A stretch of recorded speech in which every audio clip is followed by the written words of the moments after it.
Students, we have another video lecture on polarization of light. अब तक हमने ये पढ़ा कि पोलराइजेशन जो है बेसिकली वो लाइट के इलेक्ट्रिक फील्ड को बताता है कि किस डायरेक्शन में है। तो हमने मेथड्स देखे कैसे कैसे हम पोलराइज कर सकते हैं लाइट को फ्रॉम यूजिंग अनपोलराइज्ड लाइट, और हमने निकोल प्रिज्म पढ़ा और एनिसोट्रोपिक क्रिस्टल्स पढ़ा। तो अब हम इन सब को यूज़ करके हम बताएंगे कि कैसे एक अनपोलराइज लाइट को हम डिफरेंट स्टेट्स ऑफ पोलराइजेशन में एक्सप्रेस कर सकते हैं। जैसे अब तक तो हमने ये पढ़ा कि जैसे ये पोलराइजेशन है और ये लाइट अगर इधर जा रही है तो ये सारा ऐसे ही जाए। This is one polarization which is called plane polarized और linearly polarized. This is called linearly polarized और प्लेन पोलराइज्ड। तो this is not the only possibility. Light तो जैसे अगर ऐसे जा रहा है और ऐसे रोटेट करते हुए जा सकता है। मतलब ऐसे अगर मैं बताऊं ये मेरा tip of the electric field है और अगर इस पॉइंट से इस पॉइंट तक अगर जा रही है लाइट तो ऐसे रोटेट कर सकता है, वो भी ट्रांसवर्स नेचर अफेक्ट नहीं हो रहा क्योंकि जो प्रोपेगेशन डायरेक्शन है और ये अगर ऐसे रोटेट करता है और इलेक्ट्रिक फील्ड ऐसे जाता है, सो नो प्रॉब्लम। इसके साथ अगर मैं ये बना दूँ ऐसे ऐसे और फिर ऐसे ऐसे ऐसे ऐसे, तो मतलब देखो कि ये जो tip of the electric field है ना वो ऐसे रोटेट हो रही है जैसे जैसे डायरेक्शन में प्रोपेगेशन हो रहा है। तो ट्रांसवर्स नेचर अभी वायलेट नहीं हो रहा है इसमें भी, तो ये पोलराइजेशन ही है। तो उसको बोलेंगे हम एलिप्टिकली पोलराइज्ड। एलिप्टिकली पोलराइज्ड और एलिप्टिकली पोलराइज का स्पेशल केस हो जाएगा सर्कुलरली पोलराइज्ड। सर्कुलरली पोलराइज में क्या है, एम्पलीट्यूड चेंज नहीं होगा। जैसे जैसे प्रोपेगेशन होगा लाइट का एक पॉइंट से दूसरे पॉइंट तक, द स्टेट ऑफ पोलराइजेशन जो है उसको बोलेंगे हम एलिप्टिकली सर्कुलरली पोलराइज्ड। इसको बोलेंगे हम सर्कुलरली पोलराइज्ड। मतलब सर्कल की फॉर्म में अगर इलेक्ट्रिक फील्ड के नोटेशंस अगर बना दें हम, देखो ये टिप है इसके साथ बनाएंगे सारे, तो ऐसे बन गया, ऐसे बन गया, फिर ऐसे बन गया, फिर ऐसे बन गया, ऐसे, फिर आगे बढ़े ऐसे ऐसे। तो जैसे टाइम ट्रेवल कर रहा है जेड डायरेक्शन में, तो जो इलेक्ट्रिक फील्ड के जो वाइब्रेशंस हैं वो सर्कल को ट्रेस करेंगे, इसलिए वो हो जाएगा सर्कुलरली पोलराइज्ड। ओके, तो अब तक जैसे जो हमने पढ़ा ना उसको यूज करके हम बताएंगे कि कैसे कैसे इसके पोलराइजेशन स्टेट्स जो हैं बदलते हैं जब जब लाइट को किसी एनिसोट्रोपिक क्रिस्टल से पास करते हैं। ये हमारा इसका मेन एम है। तो जैसे हमने पढ़ा कि अगर ये हमारा क्रिस्टल है, this is our crystal, anisotropic crystal, quartz, calcite, कुछ भी हो सकता है, एनिसोट्रोपिक क्रिस्टल है। इस पे अगर लाइट अनपोलराइज्ड लाइट को शाइन करते हैं ऐसे, अगर इसका ऑप्टिक एक्सिस इसी डायरेक्शन में है, this is the direction of optic axis, so what will happen basically, I will make circle and ellipse touching at the same point. This is my circle and this is my ellipse. तो अगर tangent draw करूंगा अगर यहाँ पे बना के, तो ये देखो ऐसे आ जाएगी सीधी अनपोलराइज्ड लाइट, मिक्स पोलराइजेशन। तो ये एंगल तो हमें सर्व नहीं करेगा डिस्टिंग्विश करने के लिए कि पोलराइजेशन किस में होगा।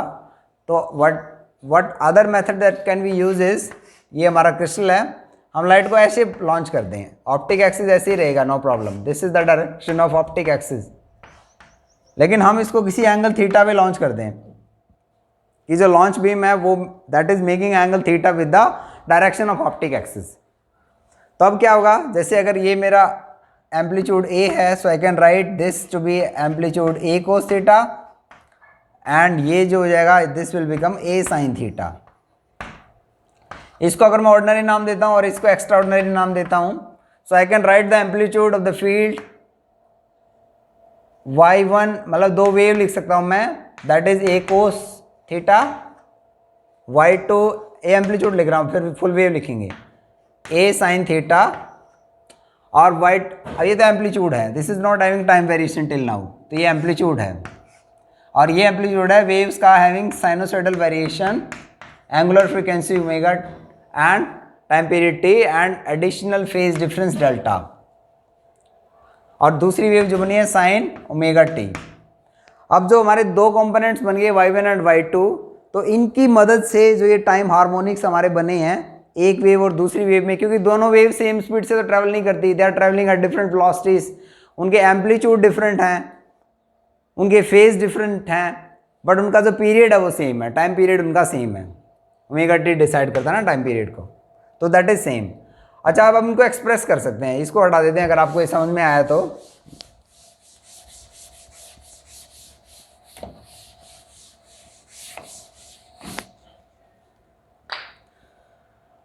तो अगर मैं इसको ए को थीटा को अगर ए लिख देता हूँ, small a sine omega t, और इसका एक्सपेंड करता हूँ तो omega t sine omega t cos delta plus cos omega t sine delta. This is the expansion, very simple, sine a plus b. ये मेरा y1 है, और a को भी अगर मैं इधर ले आऊं तो ये बन जाएगा मेरा y1 बाई ए।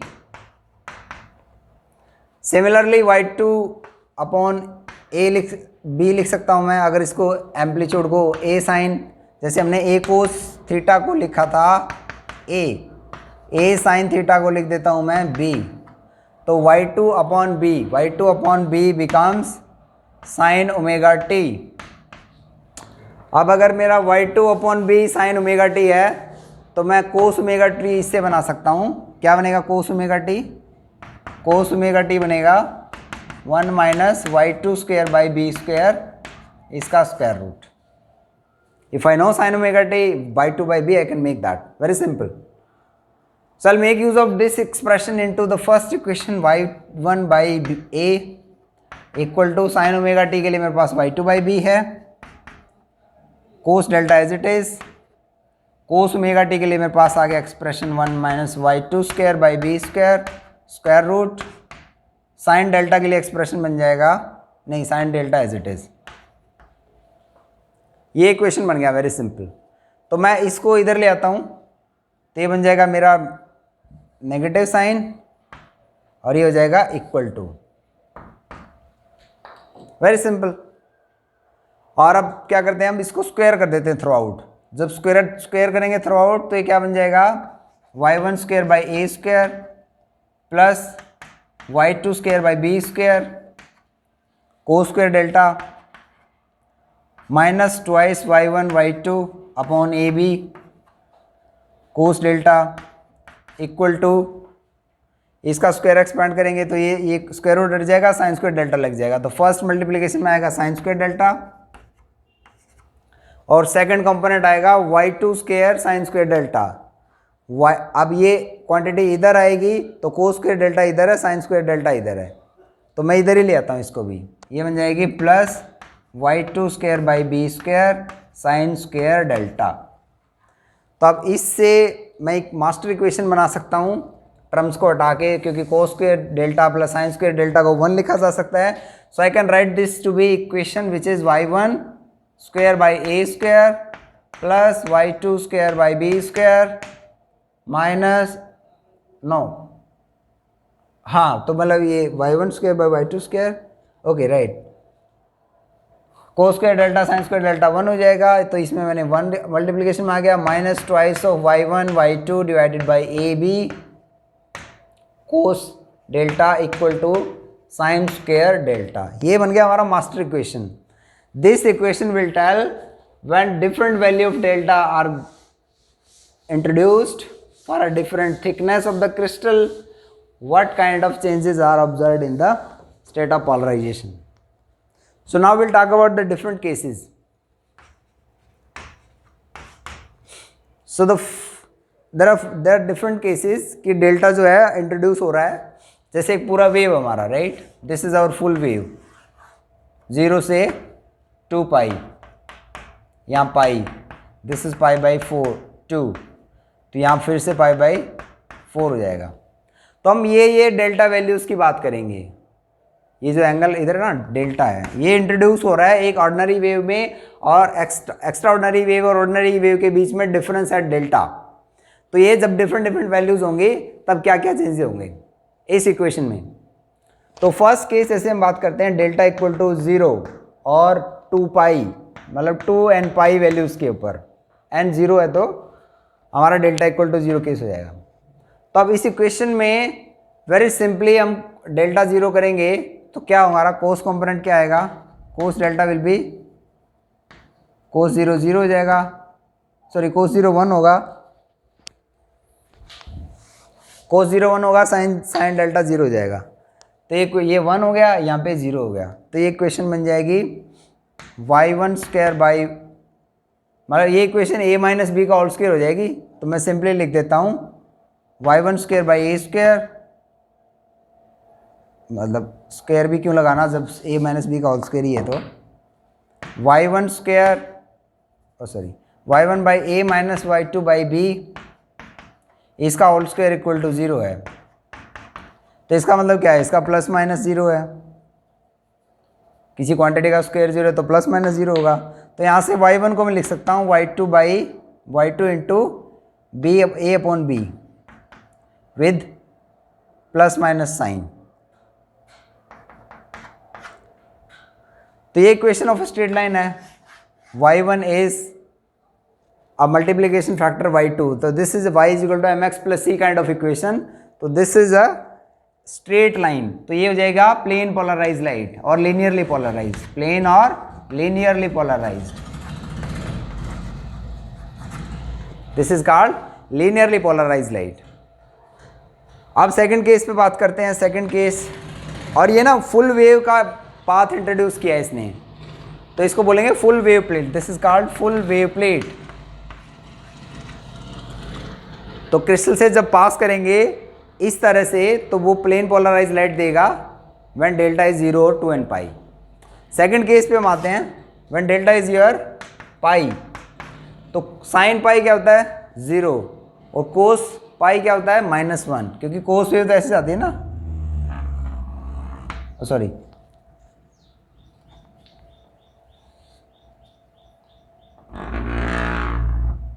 ऐसे जाती है।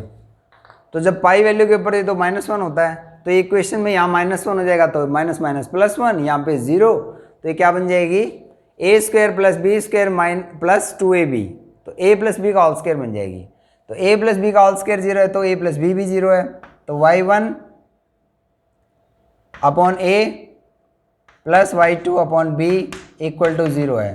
तो मैं लिख सकता हूँ y1 is equal to y2 by b, sorry y2 b a upon b with negative sign, with negative sign. तो देखो जो इसने पोलराइजेशन जनरेट किया था, मान लो इसने पोलराइजेशन ये जनरेट किया था, तो उसका जस्ट नेगेटिव आ जाएगा, ये स्लोप नेगेटिव हो गया ना, तो पोलराइजेशन जो है नेगेटिव, अगर इसमें +1 है तो इसमें -1 हो जाएगा, क्योंकि a बाई बी है तो ये -a बाई बी हो जाएगा। तो ये क्या है, इक्वेशन ऑफ स्ट्रेट लाइन। ये फिर से प्लेन पोलराइज लाइट, बट इसमें जो है पोलराइजेशन जो है रोटेट हो गया है 90 डिग्री से, और इसको बोलेंगे हम हाफ वेव प्लेट, क्योंकि इसने हाफ वेव का पाथ डिफरेंस जनरेट किया है पाई तक।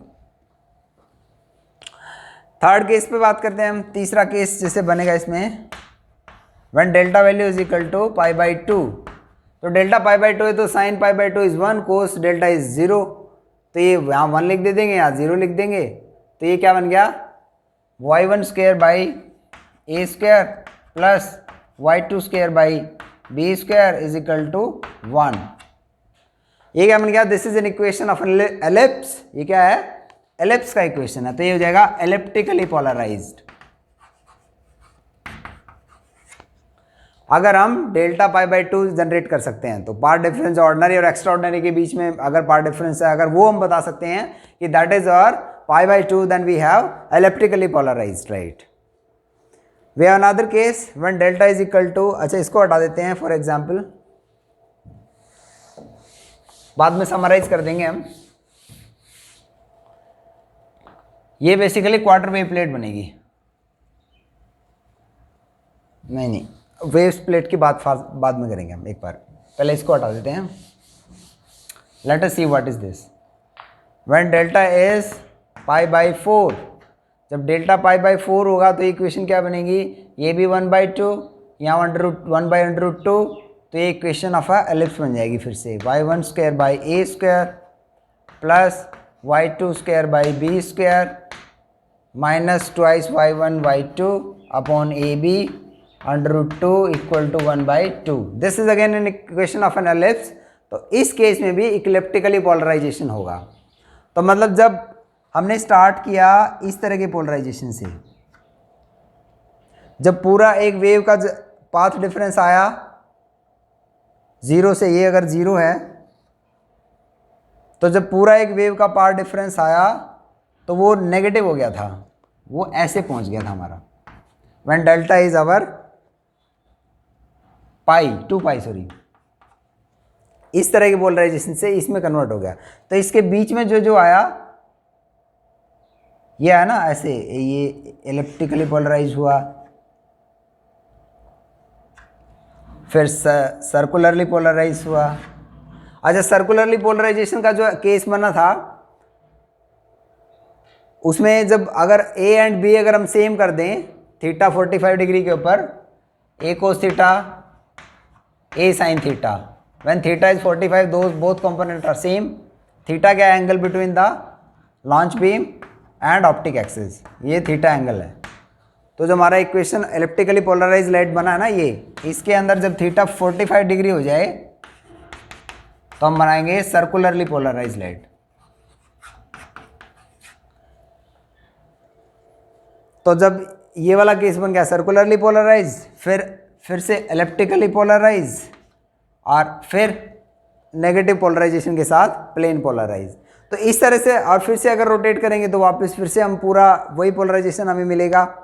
तो इस तरह से डिफरेंट स्टेट ऑफ पोलराइजेशन को हम अचीव कर सकते हैं by changing introducing the path difference using an anisotropic crystal of a given thickness. तो इसमें देखा हमने, इसको अब समराइज करते हैं कि क्या क्या देखा हमने।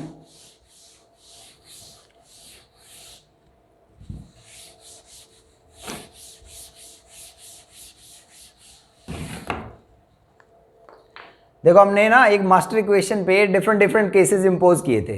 ये हमारा ए है, ये हमारा बी है।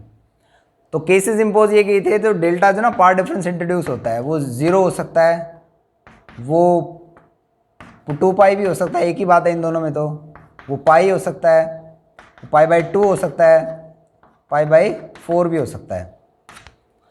तब 0 पार्ट डिफरेंस किया था, तो इस केस में क्या बना, 0 के लिए क्या बना, डेल्टा 0 तो साइन ये 0 ये 1, तो ये इक्वेशन a माइनस बी का होल स्क्वायर, तो ये y2 is equal to minus y1, तो ये बन गया था लीनियरली पोलराइज लाइट।